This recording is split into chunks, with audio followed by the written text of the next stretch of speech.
함께 나눌 말씀의 제목은 세 번째 계단, 중생이라는 제목으로 함께 말씀을 나누도록 하겠습니다. 중생. 다른 말로는 회심이라고도 합니다. 회심. 또 다른 말로는 거듭남이라고도 우리가 알고 있죠.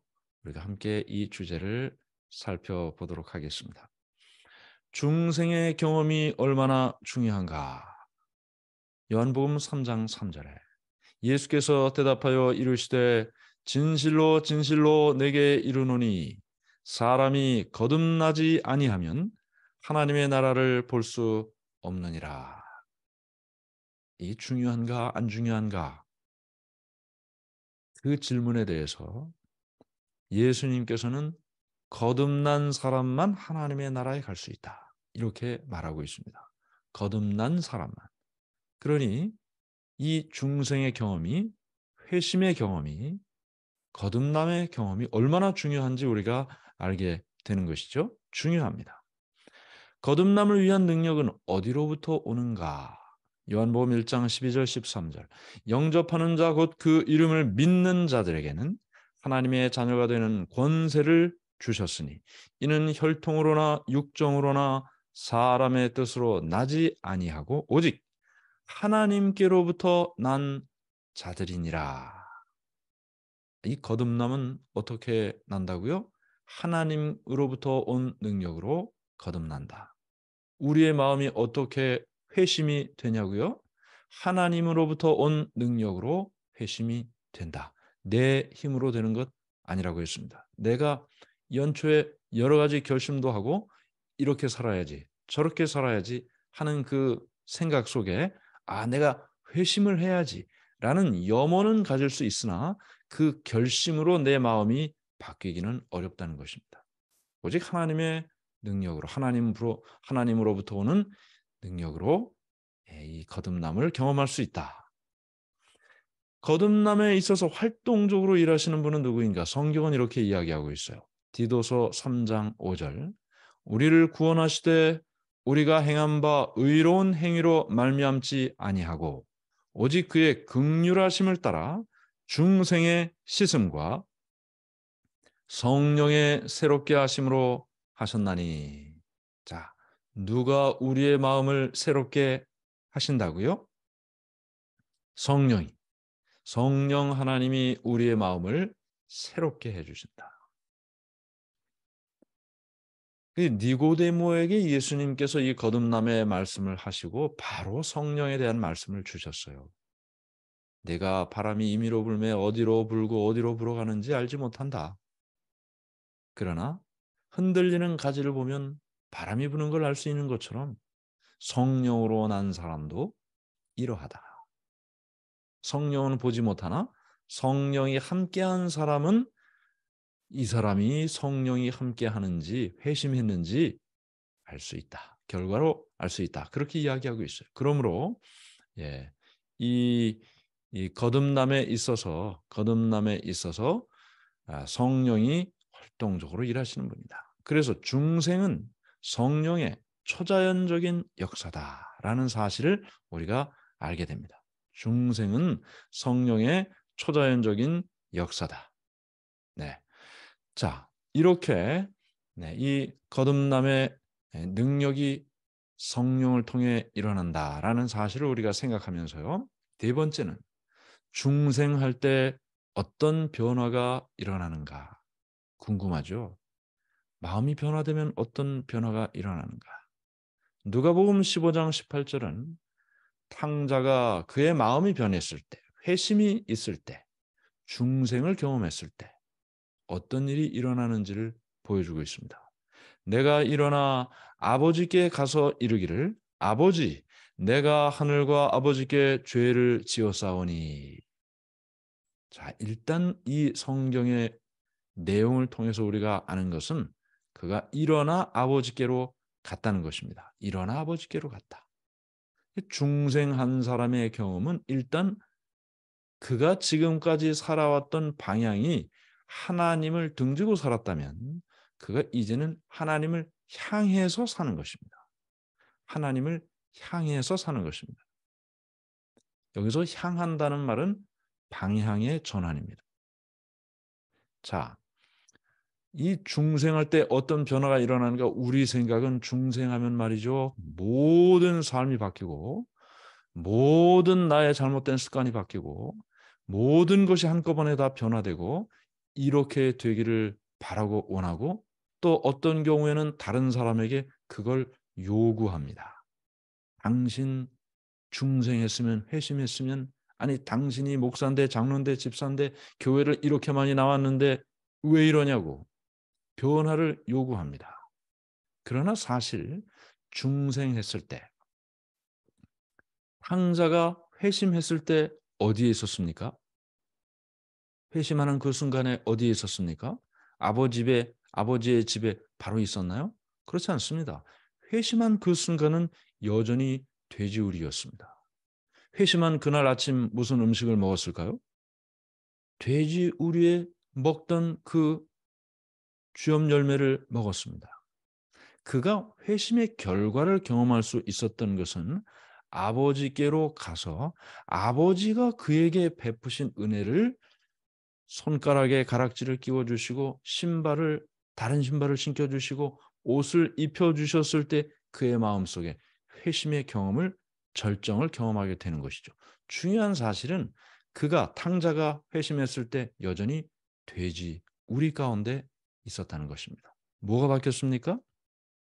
삶은 아직 바뀌지 않았어요. 뭐가 바뀌었습니까? 방향이 바뀌었습니다. 아버지를 향한 그의 마음이 바뀌었습니다.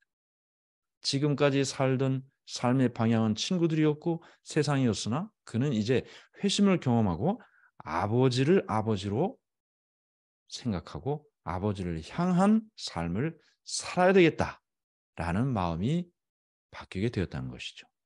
이것이 중생의 경험입니다. 중생은 하나님께 대한 변화를 나타냅니다. 하나님께 대한 변화를 나타내는 것입니다. 아직 내 삶의 변화는 그리 많지 않습니다. 이제 시작하는 겁니다.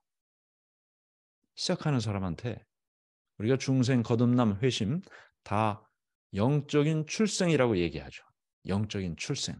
이제 태어난 아기에게 왜 화장실을 안 가냐고 이야기하는 사람 없습니다. 예. 이 태어난 아기가 대소변을 가리지 못하는 것은 너무나 당연한 일이죠. 영적인 출생, 중생은 하나님께 대한 변화를 나타낼 뿐이라는 것입니다. 자, 인간은 본성적으로 영적인 사물을 이해하는가? 우리가 본성적으로 영적인 사물을, 영적인 대화를 그렇게 합니까? 네, 그렇지 않아요. 우리가 전도를 하면 아직 영적으로 중생, 회심을 경험하지 않은 사람들은 이게 다 무시합니다. 무시하는 게 당연한 거예요. 여기 고린도전서 2장 14절 육에 속한 사람은 하나님의 성령의 일들을 받지 아니하나니 이는 그것들이 그에게는 어리석게 보이며 또 그는 그것들을 알 수도 없나니 그러한 일은 영적으로 분별되기 때문이다. 자, 제가 목회를 하다 보면 많은 분들을 만나게 되는데 교회에서 이런 의논을 한번 했다고 예를 들어보겠습니다. 자, 교회에서 떡을 해요. 직원회를 하고 있습니다. 떡을 하면 어느 부서가 이 떡 주문 뭐 이런 거를 담당을 하죠? 네, 수석 집사님. 여수석 집사님. 여수석 집사님이 네, 그러면 이번에 설에 떡을 뭐 맞추도록 하겠습니다. 어디에다 맞출까요? 이 떡집도 있고 저 떡집도 있고 여러 떡집이 있는데 가만히 생각해 보니까 오, 내가 아는 떡집이 있어요. 그 집 사장인데 뭐 벌써 30년 알고 있어요. 근데 그 떡집이 다른 떡집보다 훨씬 비싸요. 자, 여기서 우리는 영적인 선택과 육적인 선택을 할 수 있습니다. 영적인 선택은 내가 아는 사람이 떡집을 하지만 그러나 교회에 돈을 지불하는 것이니 가장 저렴하고 가장 맛있는 떡집으로 선택을 해야 되겠다. 이건 교회를 생각하는 마음으로 하는 영적인 생각입니다. 그런데 아까 제가 소개해드린 것처럼 30년이나 아는 그 떡집 아우 훨씬 비싼데 그래도 내가 아는 사람한테 맡겨야지 하고 결정하는 것은 육적인 생각입니다. 대부분 다 육적인 생각을 합니다. 왜냐하면 그게 사람의 본성이거든요. 그러나 우리가 하나님을 이야기하고 교회를 이야기할 때는 내 생각이 아니고 내 생각은 육적인 생각이에요. 내 생각은. 원래 내가 하는 생각. 그러나 우리가 중생, 회심 이 이야기를 하면서 성령께서 그 일을 한다고 하셨죠. 그건 하나님의 생각이에요. 영적인 생각입니다. 무엇을 선택해야 될까요? 영적인 생각을 선택해야 되겠죠. 인간은 본성적으로 영적인 사물을 이해하지 못합니다. 회심의 경험을 하지 않은 분들은 자신의 생각이 가장 합리적이고 가장 바르다고 생각을 합니다. 그러므로 우리가 교회에서 회심하지 않은 상태에서 하나님의 일을 결정한다는 것은 대단히 위험한 일입니다. 그것은 목사도 마찬가지고 장로도 마찬가지고 집사도 마찬가지고 어떤 직책 직분을 맡았든지 영적인 생각을 하지 않으면 교회는 영적인 방향으로 가지 못하는 것입니다. 육에 속한 사람은 하나님의 성령의 일을 받지 않는다. 이것이 자연적인 일입니다. 여섯 번째, 그러므로 우리가 깨닫게 하기 위해서는 무슨 일이 일어나야 하는가? 에베소서 4장 23절. 오직 너희의 심령이 새롭게 되어. 네. 내가 예전에는 30년 아는 그 떡집. 예. 그 사람한테 내가 좀 예, 한번 이렇게 인심 쓰고 싶어서 그렇게 지금까지는 그렇게 했는데 어느 날 갑자기 하나님께서 아니야. 그건 너 얼굴 낯내려고 하는 일이지. 하나님을 위한 일이 아니야. 교회를 위한 일이 아니야. 성령께서 그 마음을 주시고 그 마음을 새롭게 하셨어요. 그럼 어떤 선택을 하나요? 네. 교회를 위한 선택을 하는 것입니다. 성령께서 우리의 마음을 새롭게 해 주시는 것, 그것이 중생이고 회심이고 거듭남입니다. 중생은 하나님을 아는 일의 한 새로운 부분을 만든다. 이 전까지는 이 부분이 없습니다. 아니 원래 있었어요. 있었는데 죄를 지은 다음에 그 창문이 다 닫혔어요. 영의 창문이 다 닫혔어요. 하나님께서 원래 아담과 하와를 창조하셨을 때 영적인 교제를 하는 대상으로 우리를 창조하셨어요. 그런데 죄 지은 다음에 영의 창문이 닫혔어요. 하나님과의 교제가 안 돼요. 대화가 안 돼요. 육의 생각만 하게 되는 것입니다. 그래서 회심, 하나님께서 성령께서 우리를 깨우쳐 주시고 우리를 새롭게 다시 태어나도록 해 주실 때 영의 창문이 열릴 때 우리는 우리의 마음에 새로운 하나님을 아는 새로운 부분이 시작이 되는 것입니다. 창문이 열리는 것입니다. 새 마음은 변화된 생애로 인도하는가? 물론이죠. 그렇죠? 이제는 하나님을 알게 되니까요. 에스겔 36장 26, 27절. 또 새 영을 너희 속에 두고 새 마음을 너희에게 주되 너희 육신에서 굳은 마음을 제거하고 부드러운 마음을 줄 것이며 또 내 영을 너희 속에 두어 너희로 내 율례를 행하게 하리니 너희가 내 규례를 지켜 행할지라. 자, 새 영이 성령이 새로운 마음을 우리의 마음에 갖게 해줍니다. 새 마음입니다. 굳은 마음, 네, 육의 마음, 내 생각 다 제하여 주시고 부드러운 마음을 주십니다. 그래서 하나님께서 우리에게 주신 말씀을 따르고 싶은 마음이 생깁니다. 마음이 생깁니다. 그 일을 하고 싶어요. 말씀을 연구하고 싶어요. 기도를 통해서 하나님께 내 마음을 나타내고 싶어요. 하나님의 음성을 듣고 싶어요. 봉사를 하고 싶어요. 하고 싶어요. 왜냐하면 그 마음 속에 그 마음이 생겼기 때문입니다. 근데 많은 경우에 있어서 이것은 순간적인 일일 수도 있고 많은 시간이 걸릴 수도 있습니다. 사람마다 다릅니다. 똑같지 않습니다. 중요한 사실은 새 마음, 회심, 거듭남, 중생의 경험은 마음을 새롭게 하고 삶을 바꾸는 시작이 되는 것입니다. 여덟 번째, 중생은 어떻게 일어나는가? 여기 이제 몇 단계를 우리에게 설명하고 있습니다. 중생은 어떻게 일어나는가? 첫 번째는 보다 나은 것에 대한 갈망. 그냥 되는 대로 살죠. 이런 분들은 쉽지 않습니다. 뭔가 새로운 것에 대한 갈망이 있어야 돼요. 더 나은 삶을 살고자 하는 마음이 있어야 돼요. 그것은 영적이든 육적이든 마찬가지. 나은 것에 대한 갈망이 있어야 됩니다. 두 번째는요. 2단계는 보다 나은 것에 대한 지식을 따릅니다. 이제 이런 보다 나은 것에 대한 갈망이 있는 사람은 찾아요. 찾습니다. 그냥 책을 열심히 읽기도 하고 다른 사람의 말을 듣고 싶기도 하고 또 보다 더 구체적으로는 지식, 하나님에 대한 지식. 하나님께서 내게 어떤 말씀을 주셨을까? 말씀에 대한 갈망을 갖게 됩니다. 베드로전서 1장 23절 너희가 거듭난 것은 썩어질 씨로 된 것이 아니요 썩지 아니할 씨로 된 것이니 살아있고 항상 있는 하나님의 말씀으로 되었느니라. 말씀에 대한 지식에 대한 생각을 갖게 됩니다. 세 번째는 이렇게 한 걸음 한 걸음 하나님께 나아가다 보면 내가 죄인이라는 확신이 듭니다. 자, 지금 1단계, 2단계, 3단계, 4단계인데요. 어느 단계에 있느냐가 다 달라요. 어느 단계에 있느냐 다 다릅니다.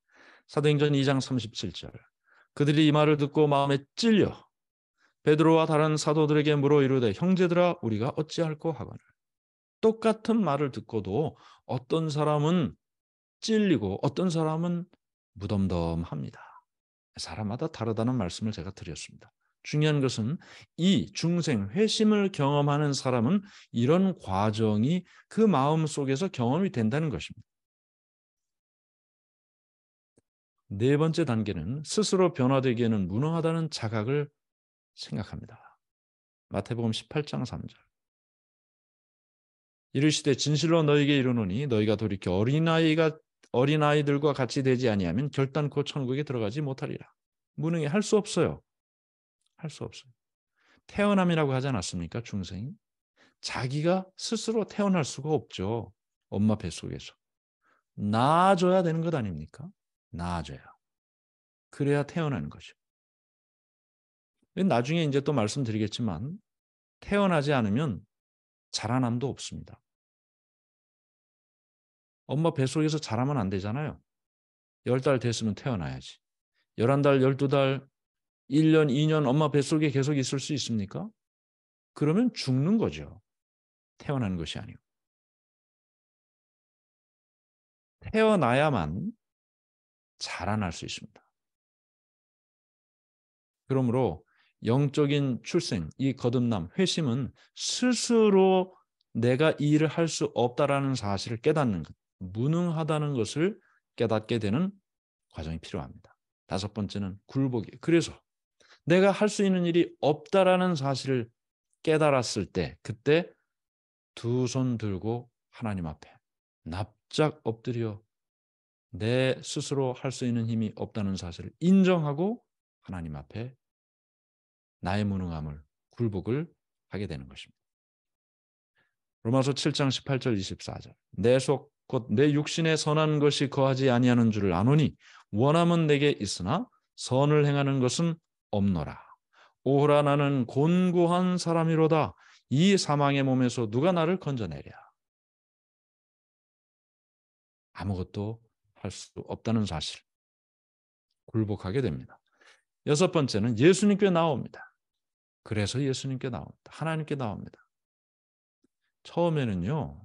뭐 여기 이 단계의 구체적인 설명은 없지만 처음에는 하나님과 막 싸워요. 처음은 아닙니다. 어느 순간에는 자신이 노력하고 하나님 제가 좀 잘 해보려고 하는데 왜 이렇습니까? 제가 좀 다른 일 하려고 하는 게 아니잖아요. 하나님 사업하려고 하는 거잖아요.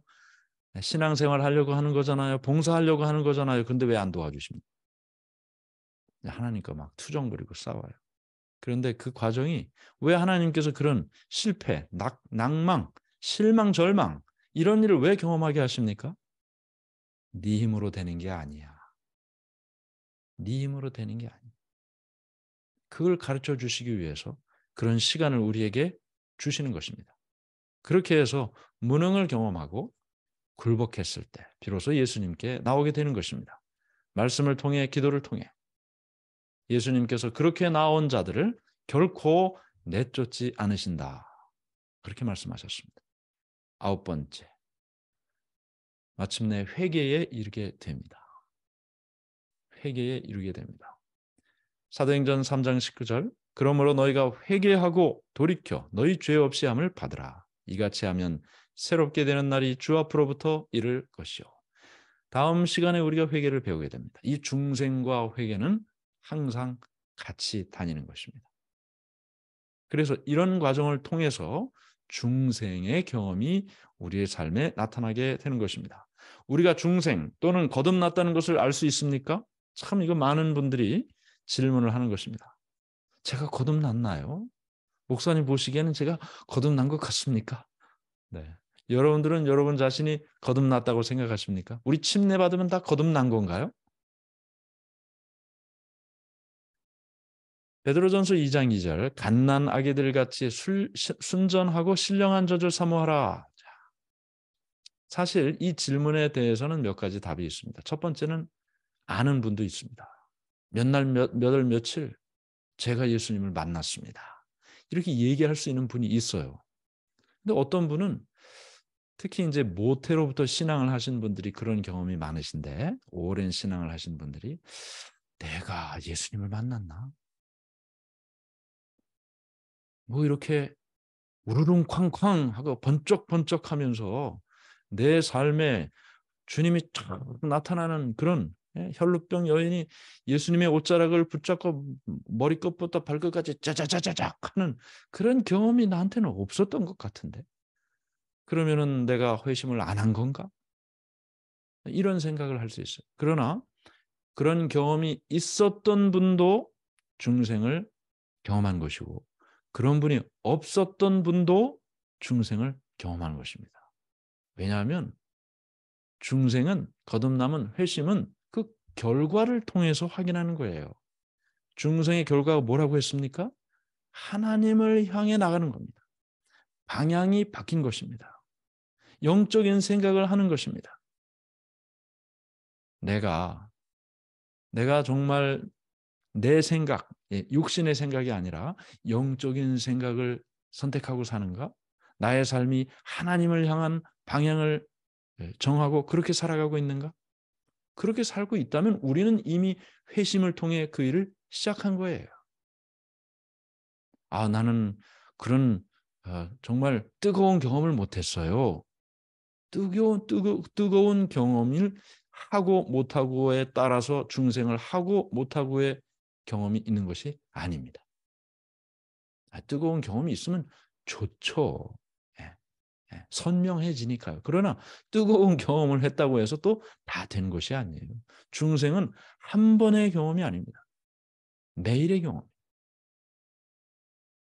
우리가 한 번 중생하고 거듭나서 평생을 그렇게 살 수 있으면 얼마나 좋겠습니까? 그러나 애석하게도 한 사람도 그렇게 살 수 있는 사람이 없습니다. 거듭난 그리스도인 속에 남아있는 씨는 무엇인가? 아까 우리가 읽은 말씀, 하나님의 말씀, 살아있고 항상 있는 하나님의 말씀이 우리의 이 마음속에서부터 말이죠. 계속 자라나는 거예요. 우리를 자라게 하는 거예요. 태어난 우리가 자라날 수 있도록 하는 것입니다. 11번째, 새로 태어난 그리스도인은 내적 평화를 가질 수 있는가? 오직 성령의 열매는 사랑과 희락과 화평과 거듭난 사람의 마음속에 평화가 있습니까? 있습니다. 두렵고 절망과 실망과 슬픔과 근심 속에 쌓여서 사는 사람은 거듭남의 증거가 없는 거죠. 그럼 우리가 슬픔과 괴로움과 낭만과 절망을 가지고 있다면 우리가 어떻게 해야 되겠어요? 다시 거듭남의 경험으로 돌아가야 되겠죠. 그 거듭남은 어떻게 할 수 있다고요? 내 결심이 아니고 성령의 새롭게 하심으로 할 수 있다. 다시 예수께 나가야 되는 겁니다. 자, 여기 우리가 가지고 있는 잘못된 생각들을 잠깐 생각합니다. 우리가 거듭나질 수 있으나 그것을 알지 못한다는 것. 알 수도 있습니다. 왜 우리가 이걸 알 수 있다고 이야기하냐면 사실 거듭난다는 것은 굉장히 중요한 경험이에요. 여러분 박정희 대통령이 언제 돌아가셨어요? 박정희 대통령이 언제 돌아가셨어요? 혹시 아시는 분 계십니까? 12.6이라고 하잖아요. 12.6. 그렇죠? 10월 26일. 어떻게 아세요? 박정희 대통령의 사돈이나 팔촌쯤 되십니까? 중요한 일이었으니까. 1979년 10월 26일을 기억하게 되는 것처럼 우리의 삶에 뭔가 중요한 일이라면 우리가 기억을 하는 거죠.